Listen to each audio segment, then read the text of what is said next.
Good morning, Van Dyke students. It's nice to be able to speak to you this morning. I hope you had a restful half term. As you can see on screen, today's assembly is to mark Holocaust Memorial Day, a day of reflection really for the tragic events that befalled nearly 12 million people during the Second World War. This is a national event that's held every year on January the 27th, which is the day that marks Auschwitz's liberation from the Nazis by the Red Army in 1945. We've decided to move this assembly to later on, and obviously after half term, mostly to sync really with what we teach to Year 9 students. The Holocaust will be a topic that we cover this half term.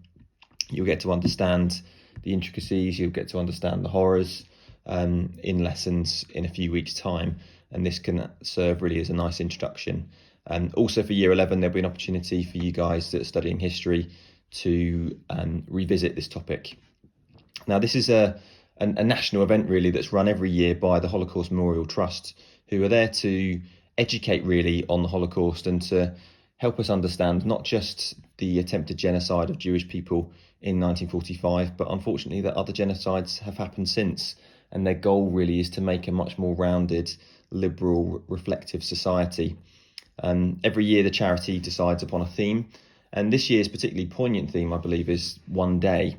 For me, this is a chance to look at the events from a different perspective and to look at the events from the perspective of Jewish people and tell their story, and see also how the events, had such a tragic impact upon their life, and sometimes as well how one day could shape their life for the better. And that'll be a second story that I'll tell towards the end of the assembly. Now, identifying these days is tricky, especially to apply significance, but some of the key events that mostly affect Jewish people I will go through now, and as I say, focus this time round on looking at how their life changed dramatically on this one day. So the first of these days that I want to talk about is January the 30th, 1933. This, as you can see on screen, is the day that Hitler became the Chancellor of Germany. For Jewish people, this would have been a moment of alarm bells. A lot of his propaganda and a lot of his promises in terms of coming into power revolved around his anti-Semitic messages. And the next significant event really that follows Hitler becoming the Chancellor is the law that he passes 2 years on. So from a Jewish perspective, one day you are an active, free citizen in Nazi Germany. Yes, there's some racism towards you. Yes, there's some people that, will maybe stop you getting a job, etc. That's one day. And then on September the 15th, the day after, you no longer belong in Germany. Your citizenship has been removed. You are not able to get and apply for jobs in certain industries any longer. You can't marry a Jewish person. That is made illegal by the Nazis in these Nuremberg laws. And this significant change, significant day for Jewish people here, where again, a clear sign that they are not welcome, a clear sign that perhaps leaving the country now is the right time, and this clear escalation. But for some, they see it as a wave that might be able to be ridden out.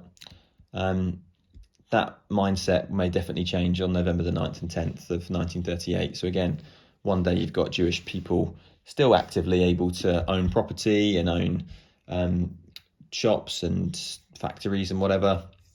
And then on a targeted night, overnight on the 9th and the 10th of November, you have this nationwide attack on Jewish property. Synagogues, businesses, shops, property, all attacked, many of which were burnt down, many of which were completely ransacked, and Jews ordered to pay the damage to their own property. Shows you again at this point how life had drastically changed on this one day, a drastic sign that they are no longer welcome. And this does see hundreds of thousands of people simply try to leave the country. By the time that they're not able to leave the country after September 1939, the borders close, World War II begins. And at this point in time, say you're living in Poland, it's just been taken over by the Nazis. Jewish people there, one day their life is normal, is free. The next, the Nazis are taken over. The next, the Nazis are forcing them to move to a particular part of town. give up their property completely. It's just seized by the Nazis, and they're forced into areas known as ghettos, and many of whom go on to die in these ghettos, not from systematic mass murder, but from the simply horrible conditions in which they are forced to live in these crowded, disease-ridden areas, really. And then lastly, significant day. And again, the significance of this day is emphasised by simply the fact that this decision has already been made. It is purely bureaucratical at this point. At the house that you can see on screen, the Wannsee conference takes place. You have some low-level Nazis that are there, and they commit to the policy of the final solution. They commit to the policy of murder by concentration camps and Zyklon B gas. And again, all these days that we've just gone through, days of severe escalation, days of severe worsening for Jewish people, and any of those one days are ones that we have to reflect on and see the signs of, and understand as a society that we need to make sure days like that do not happen again. Now, despite all of these negative, horrible days that affect Jewish people, I do want to talk about some positives. I do want to talk about some inspiring stories, really. And particularly here, I want to focus on aspects of the British response. Now, you would think that the enormous plight of people in these years wouldn't be ignored internationally, that, countries would open their arms to Jewish people, see the horrors that were going on, even in the 1930s, to Jewish people, and welcome Jewish refugees. Unfortunately, that simply is not the case. The vast majority of Western governments simply turned their back on Jewish people and refused them entries. The French were very few and far between in terms of allowing Jewish people into the country. There are stories of Jewish people that would board boats to the United States, seemingly to freedom and to safety, but that boat would arrive, their entry would be refused, and they had to return to Germany. And while not wholly welcoming, the British government did offer a slight exception, and that is the exception for children. In late 1938, the British government began a programme called Kindertransport, which would admit unaccompanied Jewish children up to the age of 17 if they had a host family, and if that host family was willing to pay the £50 warranty to eventually return them to their country. And this was part of a bigger kind of refugees, children's movement in Britain that helped save thousands of people from Germany and from Austria. 10,000 Jewish people were saved before the war began and safely housed in Britain. But the main story I'd like to tell you about is of an individual who is remembered in this country, and rightly so. He's remembered as the British Schindler. And this is the story of, at the time, the 28-year-old Nicholas Winton. Now, for him, one day in December 1938, he's due to fly to Austria. He's due to go skiing. He's quite a wealthy investment banker in London. He's doing well for himself. Instead, he listens to his friend and visits the Sudetenland in Czechoslovakia, which is now the Czech Republic. And this one day changed his life. I mean, he visits with his friend. He sees the suffering and the pain of so many Jewish people in recently occupied Nazi territory. And he and a few friends take it upon themselves to try and change people's lives for the better. And Czechoslovakia had not been a country that was helped by the British government with Kindertransport. So Nicholas Winton set up his own version of it. After this visit, he went back to England. He started to lobby families to accept these Jewish children, working with the British government to get the paperwork sorted, at times even forging some of that paperwork because he knew how long it would take to be accepted, and he knew the time pressure that he was under. With the benefit of hindsight, Winton had 9 months from his visit until the borders were closed to try and save as many Jewish children as possible. And he organised 8 separate trains out of Czechoslovakia, through Germany, through France, and into Britain. And the danger that's associated with this for him and for these Jewish children was high. He'd have to at times bribe Nazi officials to accept the trains going through, and all of this is coming out of his own pocket a lot of the time. He managed to save in all 669 children from the Nazis, most of whom left Czechoslovakia on that fateful day where their train arrived, would wave goodbye to their parents, and most of whom would never see their parents again. And one of Winton's most tragic stories is, and what he often referred back to, was the story of a ninth train that was due to depart on the 1st of September 1939.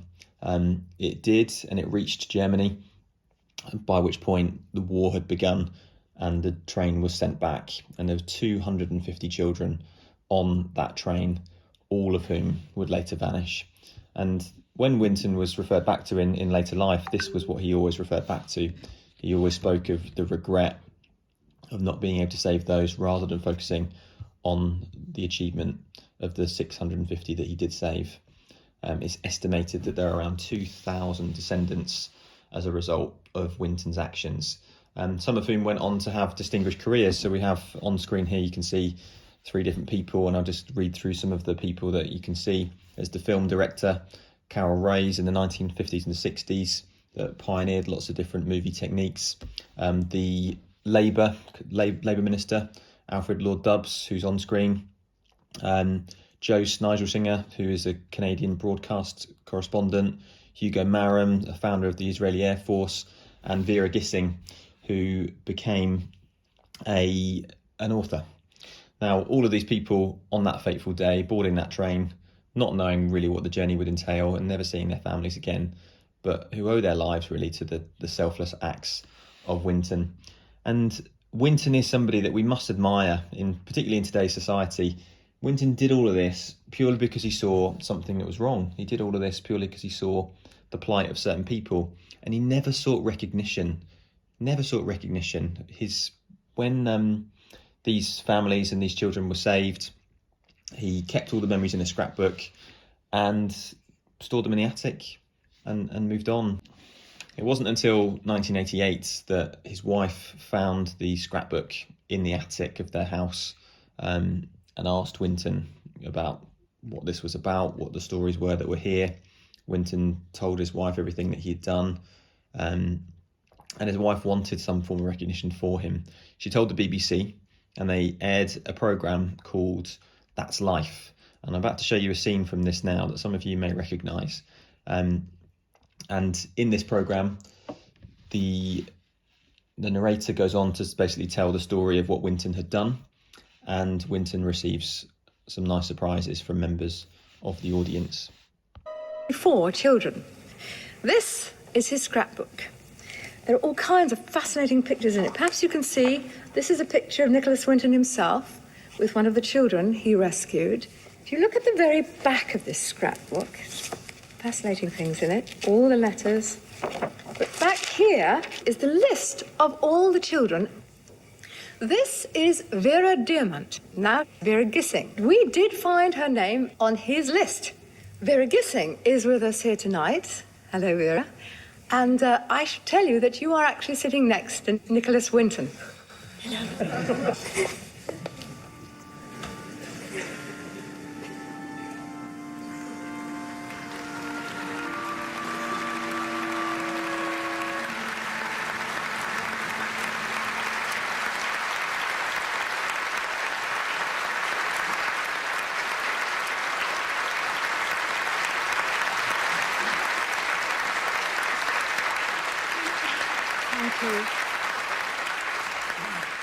I wore this around my neck, and this is the actual pass that we were given to come to England, and I'm another of the children that you saved.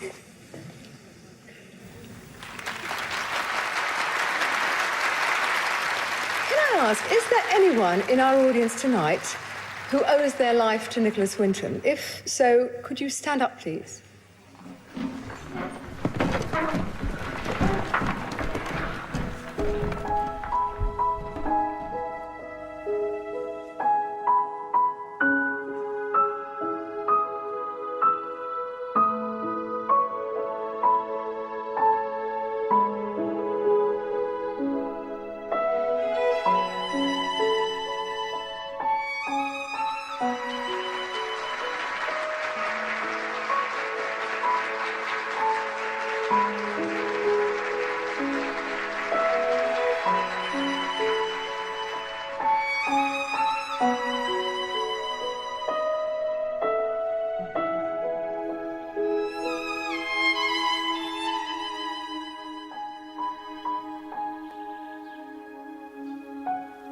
Everybody has to learn to live with everybody else, regardless of creed or religion.